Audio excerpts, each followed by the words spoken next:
Hello everyone and welcome back to another edition of the Tommy Wave Budget Deck Series. As always, before we jump into things, we'll go through our criteria for the Budget Deck Series. As you would know if you've seen videos before, we don't set ourselves any arbitrary dust limit. Instead, what we're going to do is focus on building the core of a deck. So maybe about 4 to 6 rares, looking at some of these well-performing archetypes and giving you a way to build a deck that works and then invest more dust and upgrade into one of those high-performing decks. So the last point there, we're not going to focus on too much at this stage in the game, prioritizing cards that aren't rotating, because any of the cards you craft right now will be legal for at least another 9 months or so. So, today, if you're watching on YouTube, you would have seen, we are doing Druid. So, I've got a bunch of the kind of meta Druid decks at the moment. We just did have the nerf to Spiteful Summoner and a whole bunch of other cards. Spiteful Summoner most relevant for Druid, so I haven't chosen to include a Spiteful Druid deck. Instead, I've got this list that we played actually just the other day, which is Aggro Druid, which is an interesting take on kind of aggro slash tempo kind of game. We're going to use Baku to upgrade the hero power to trade efficiently early on, so that hopefully your minions can push through, get some damage in, and end the game before things go too late. We've also got Token Druid, which is really popped up after those nerfs as being perhaps the better Druid deck to make. It focuses on an early game full of mostly spells, using the spells to control any early pressure your opponent might apply. It stabilizes with Oaken summons to bring out things like Ironwood Golem, Violet Teacher, any other big taunt, or even Greedy Sprite to help accelerate itself. Then it's got Nourish on 5. You can drop an Arcane Tyrant, keeping your hand big to drop these Whispering Woods, help compete on the board, and also combo with Savage Roar. And it tries to overwhelm the opponent with value and resources with things like Spreading Plague, Malfurion, and Ultimate Infestation. And that deck has quite a good win rate at the moment. We also have Taunt Druid. There's lots of different combinations of Taunt Druid, most of them relying on Hadronox and a bunch of taunts, as is the name sake. So we're going to play a bunch of taunts and eventually get our Hadronox out, cube it, or just have it die, and then bring back all those taunts, and really just make it quite hard for our opponent to win if they are going to rely on doing some amount of face damage. This list also plays Master Oakheart with some like Dragon Hatcher shenanigans going on there, so has quite a powerful and semi-combo orientated late game. So one of the things you would have noticed there is that all of these decks were supremely expensive. I think the Token Druid one was the cheapest, and that's still 5,500 dust. So a lot of these strategies, as typically happens when we do budget decks, a lot of these strategies are just out of our price range. So we're going to have to look at a different strategy. And when it comes to budget, that strategy is almost exclusively being aggressive. So we're going to play some Aggro Druid, which is what we did last time for Kobolds and Catacombs. But we lost a lot of tools. Most importantly, Mark of the Lotus and Mark of Yashaj. So we're going to be doing something a little bit different. Here's the kind of core that I came up with for it. We're leaning, once again, pretty heavily on all these really efficient 1-drops. I kind of feel like I should craft golden ones of all these 1-drops, because they're in like every deck we make.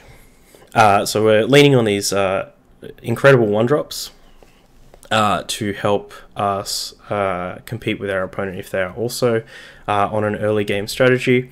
Mark of the Wild is a great way to punish certain decks that can't deal with a large minion early on, and particularly can't trade very well into it. Also giving taunt means that we might be able to sneak some better trades in behind the taunt. Power of the Wild's important for us to, or if we are a strategy that's more about going wide with minions rather than building one large minion. So we really want to cast this for that first mode the majority of the time, but in a pinch, if we do need a 2-drop, we can just get a 3/2 Panther. Crypt Lord does exactly what we were saying before with the Mark of the Wild, where it's a huge taunt. It's very hard to get rid of, and it's going to allow our other minions that we've played on 1 and 2 to hopefully trade a lot more efficiently, because our opponent won't be able to go through the Crypt Lord. I was talking about this a little bit on Hearthpwn with a couple of people, that even though cards like Tark Reaper, Stonehill Defender, Crypt Lord might not be the most aggressive card, they give your aggressive cards the breathing room to do what they do. Otherwise, your opponent may just be able to trade into them easier. Savage Roar, this is one of the most important cards in the deck, and hopefully the way we're going to be murdering all of our opponents. We want to go wide so that when we do Savage Roar, we're getting +8, +10, +12 damage from that, and using it to kill our opponent before they can play some more late game threats. Soul of the Forest is our way to preemptively come back from getting our board wiped. So particularly against Warlock or even Control Mage, things like that. Soul of the Forest means that even if they do wipe our board of 3 or 4 minions, we're going to still have 3 or 4 minions, and we can follow up later with a Savage Roar or the card here, Fungal Mancer.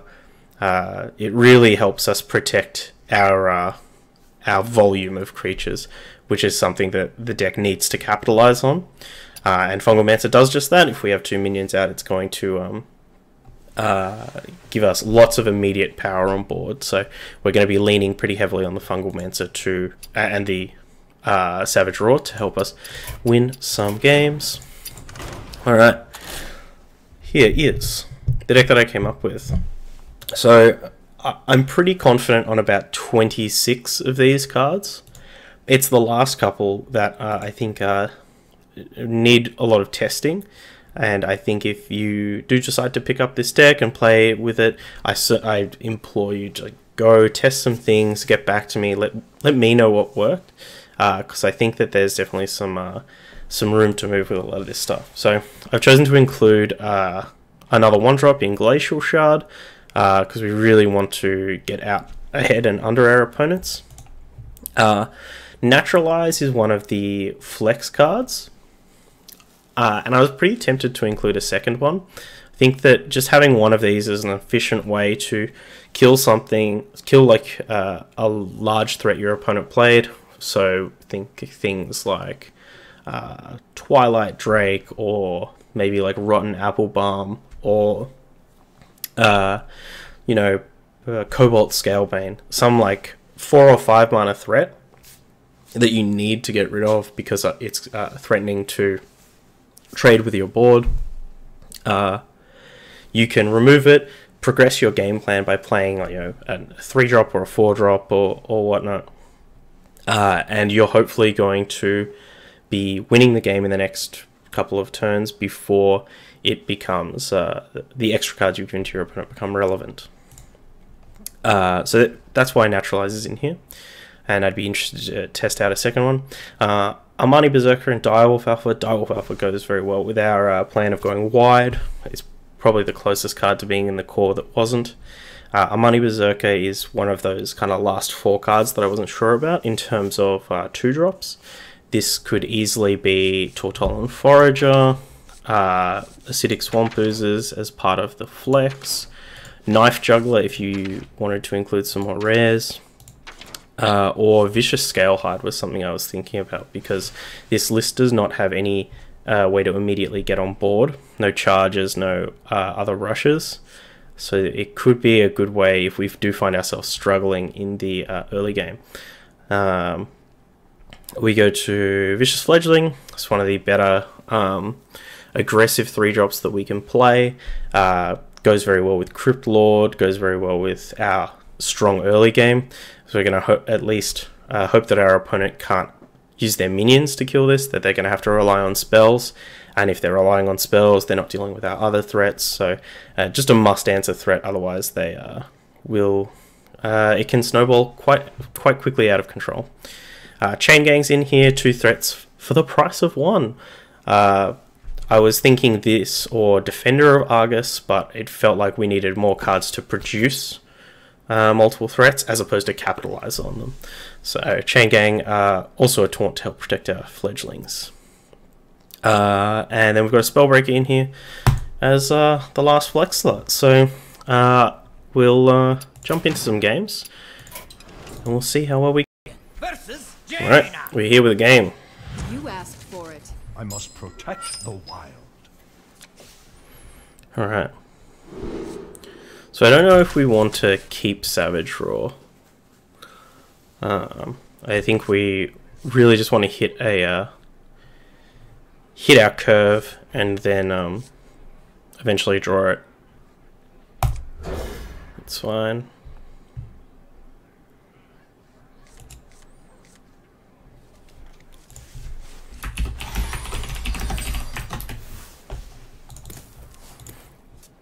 This shard's a little bit awkward.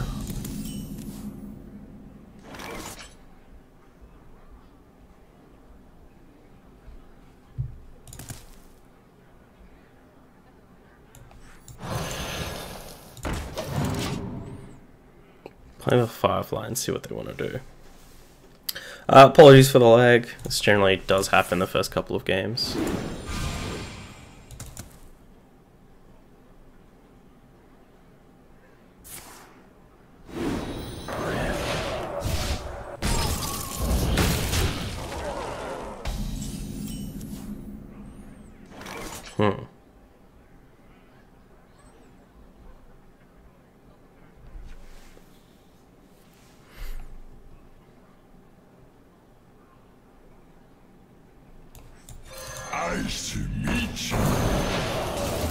So I'm thinking, instead of coining out the Crypt Lord there, which is really dangerous against something like Frostbolt, we'll try and coin out this Spellbreaker.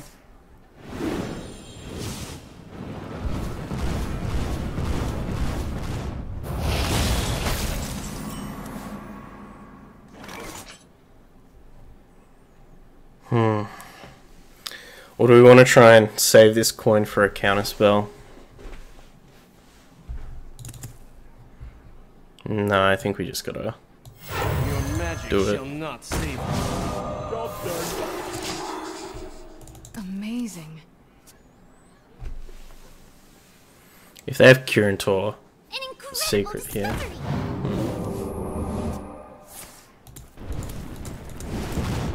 So this kind of play makes me think that they're pretty loaded with burn. The scourge will devour all.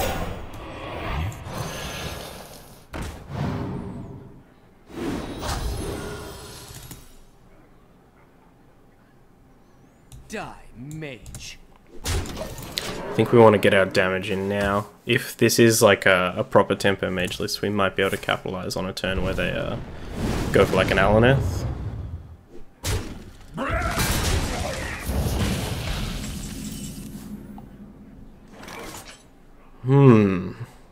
Fledgling.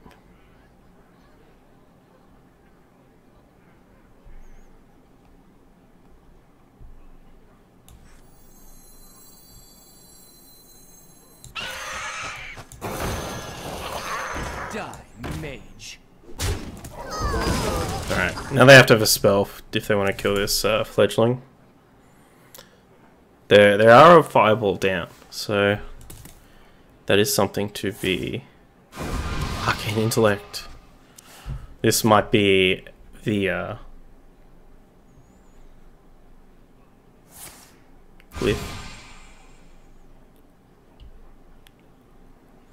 Glyph Frost Nova would suck. Nothing? Do we just double Savage Roar? It's 8, 16, 17, 18, 21. I think we just gotta do it though. It's so much damage.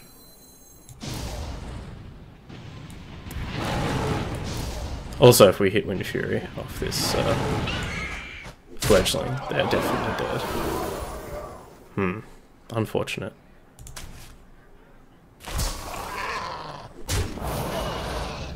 For the wild. Job's done.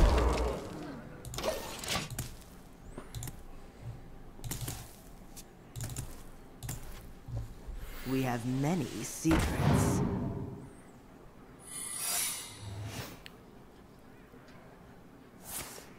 Meteor. It's pretty good.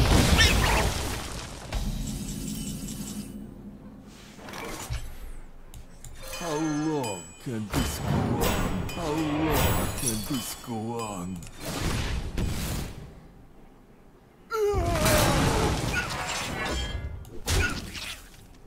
For the wild. Job's done. Alright. Almost there.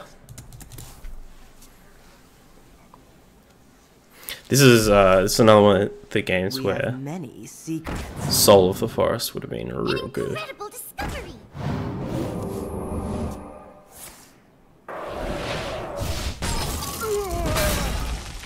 Oh, I don't think they mathed that out correctly. Oh, they do have the secret though.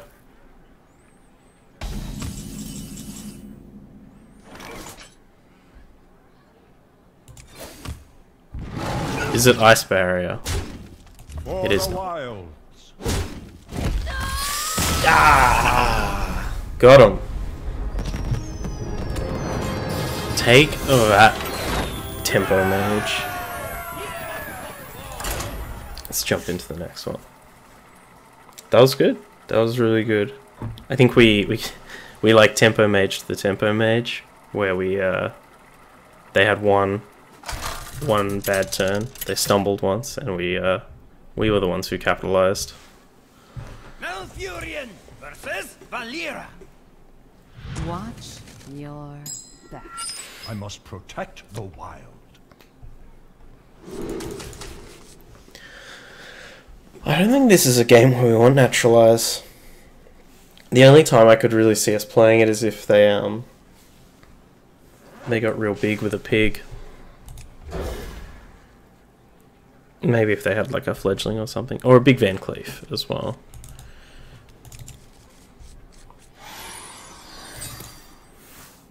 None will survive. Well, that's what these diamols are here for.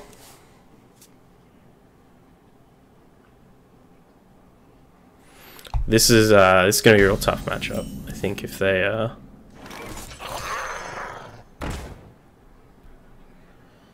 dagger every turn.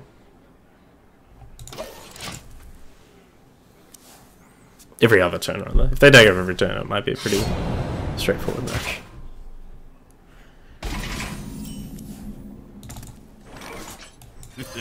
It's time for a little blood. It's a good follow-up.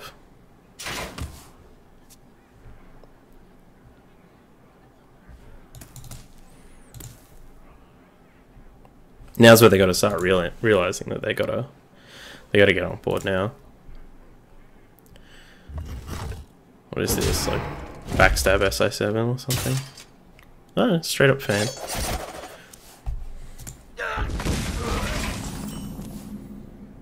Ooh, The scourge will nice. devour all. So they can't have a sap or anything here. So unless this Crypto gets Vile Spined in short order. West. Hey, that's The light protects me. good.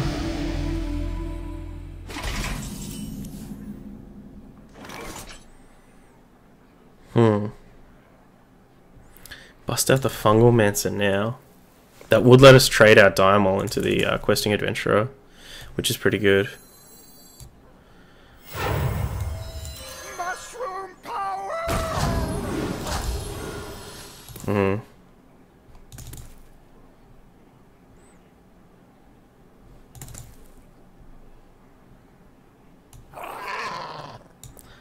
Actually gonna bump off the Divine Shield of this Argent Squire in case they have Cold Blood.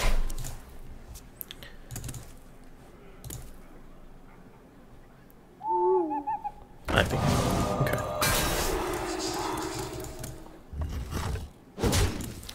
No, they're getting our fleshy center.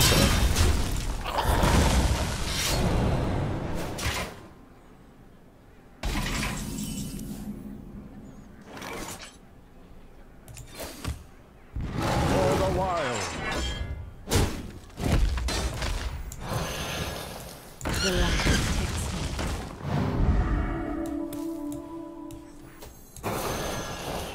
Okay. So, if they don't have a real big way to interact with this board, we do get to slam a Soul of the Forest on 6 things, probably 5. They'll at least kill one of these Fireflies with a dagger. Just Scalebane. That's pretty good. Maybe we even pop off this Naturalize. Maybe not.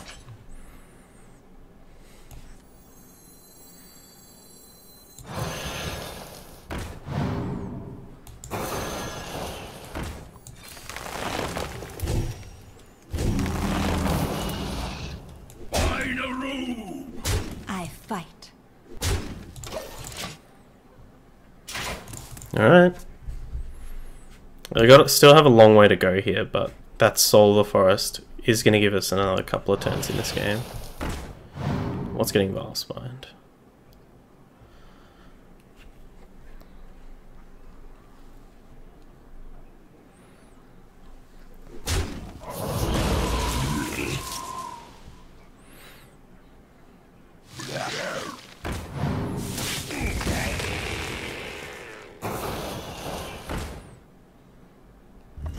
Hopefully this Scalebane doesn't drop the there it is.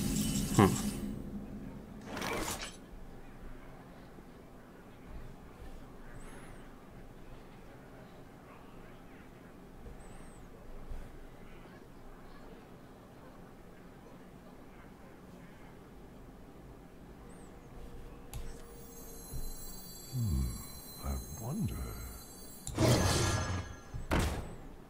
I fight.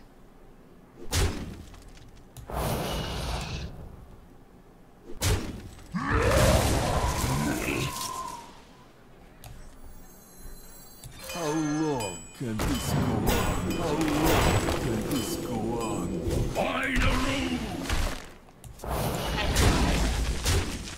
Job done. Alright. They got plenty of cards to work with.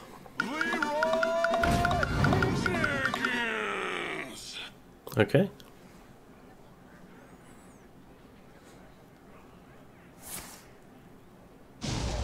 Whoa.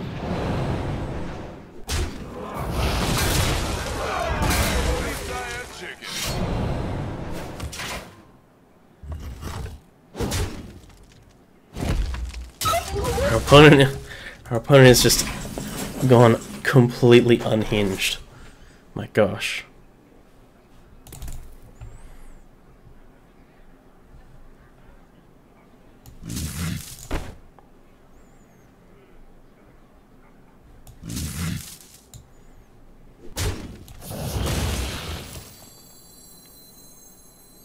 Mushroom power! Fight.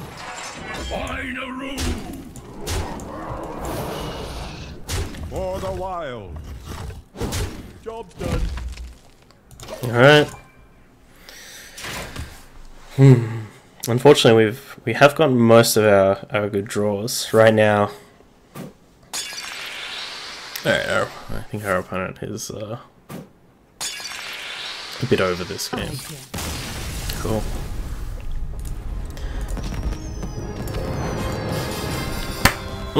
Strong.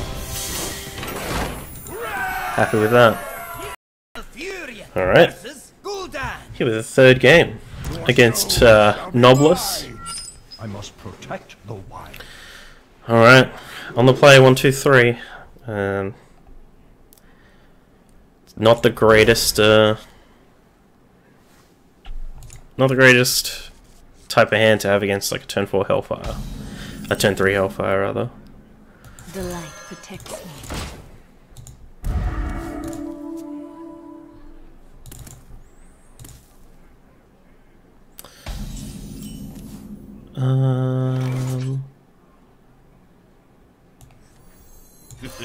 It's time for a little blood. I think Armani might be correct. The end is coming!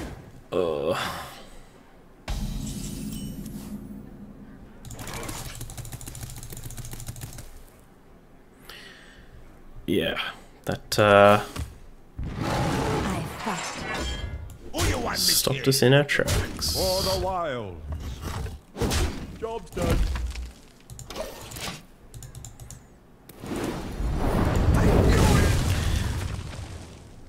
So we try and set up this fledgling behind a Crypt Lord? Or do we just play the fledgling on its own? Probably the Crypt Lord. At least this gives us the option to go like...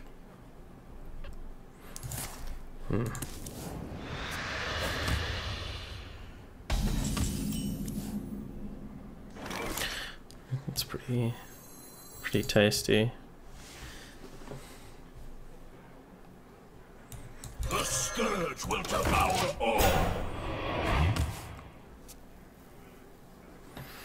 I think this is the nightmare matchup for this deck.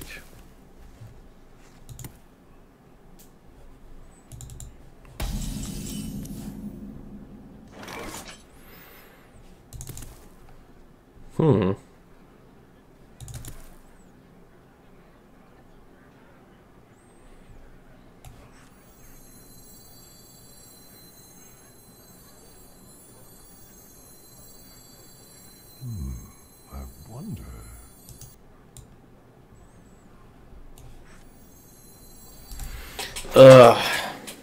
This is hard. Do we want to...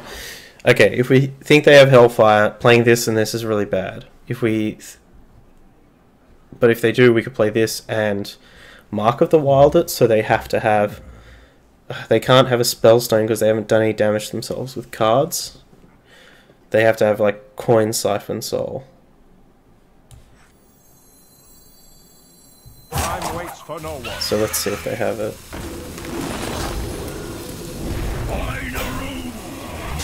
Could also just have a Silence.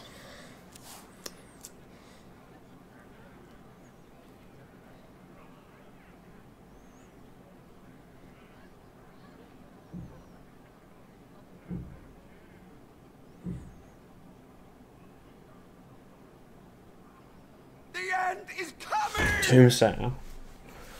Okay.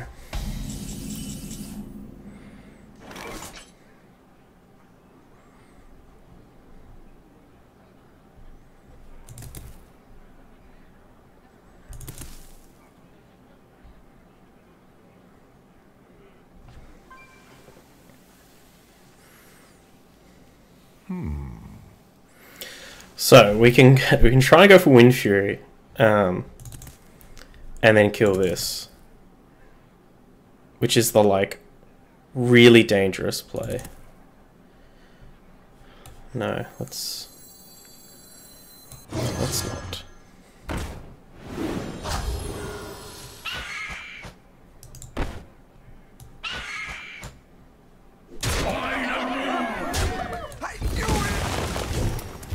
This is the super conservative Time line, waits for no one. and I'm not sure if it's the correct one. Yes. Oh, yes. They'll serve me now.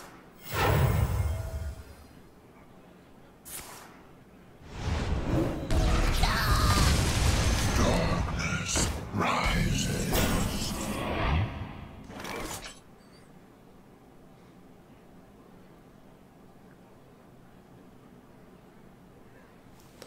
Just the same old thing, same old trick, hey?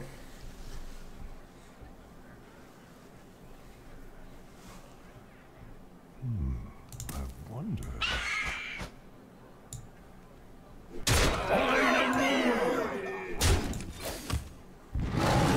For the wilds.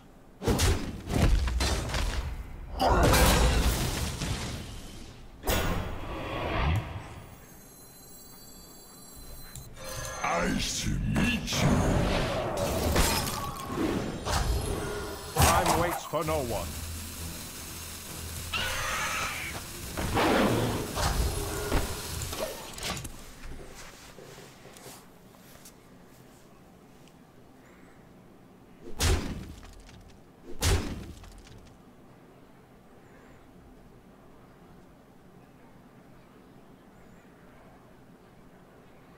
Out of my jungle!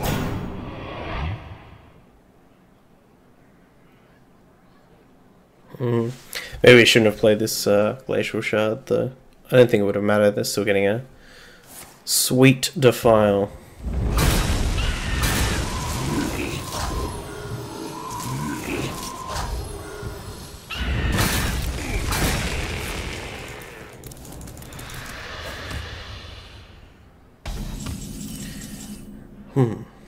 That's pretty good. It's time for a little mushroom power! Find a room!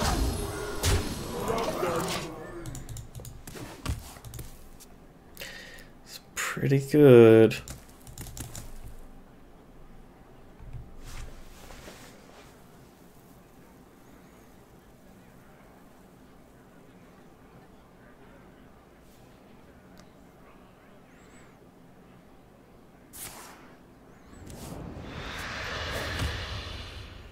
The gates are open.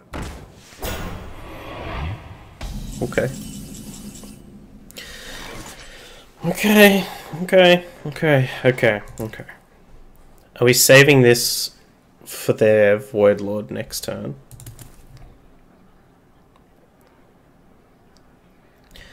We're just deploying it now. I wonder. Like we can just trade in. They're a Void Lord down. Magic shall not save me. Find a room! For the wild. Mushroom pounce! Who you want me killed?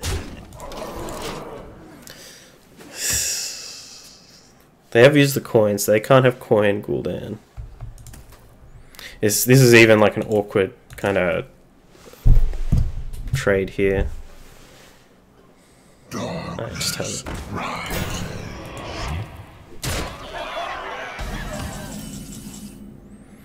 Argent Squire.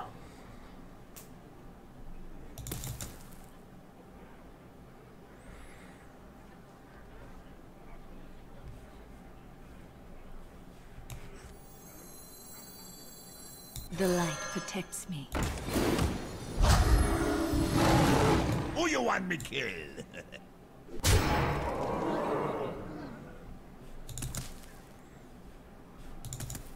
For the wild.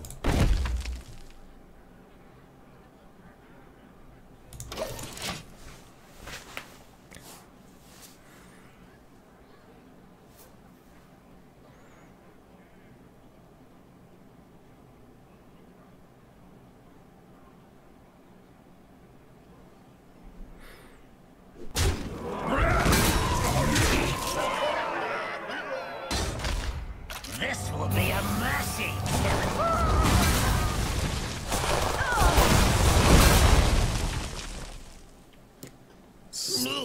Kind of interesting.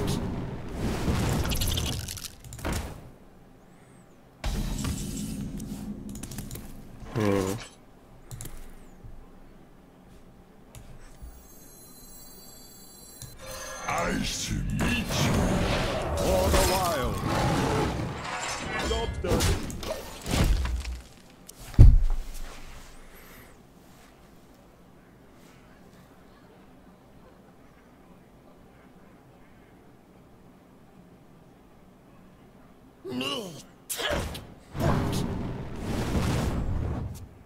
Like they have to have the Dark Pact, right? Like Dark Pact on. No, they have life steal. GG. Surprisingly close. I think definitely in a world where we maybe were had like some chain gang, not chain gangs, some like scale banes, some like that are more resistant to AoE, or things like Leroy, tools like that to help close out the game. I think we would have stood a bit of a better shot, but let's take a look at this deck. I think I was happy with most of it. Like, I think the Berserkers felt really good, though I'm also super keen to try those Tortolan Foragers. I think that there were a lot of those games where we did just run out of gas entirely, and even if we got some just like big doofuses to play, it might have actually given us that little bit of extra gas. Though, in saying that, it might be a bit of like a bit of a trap, because we might like, maybe regardless of what we get off of a Tortolan Forager, us playing a game into the 8th, 9th turn is a game that we're probably going to lose anyway. And we're better off just capitalizing earlier by having the better statted body. So our money felt good. Fledgling felt great. Those chain gangs also felt really good. Like that game against the Rogue where they just had to go like all out to clear this chain gang to try and keep up on board. And the Fungal Men felt good. I might want to see one more 5-drop in here. One Scalebane, or even Druid of the Claw, as they're like focusing on the 4/4 charge mode, or even the 4/6 taunt to kind of get back in here.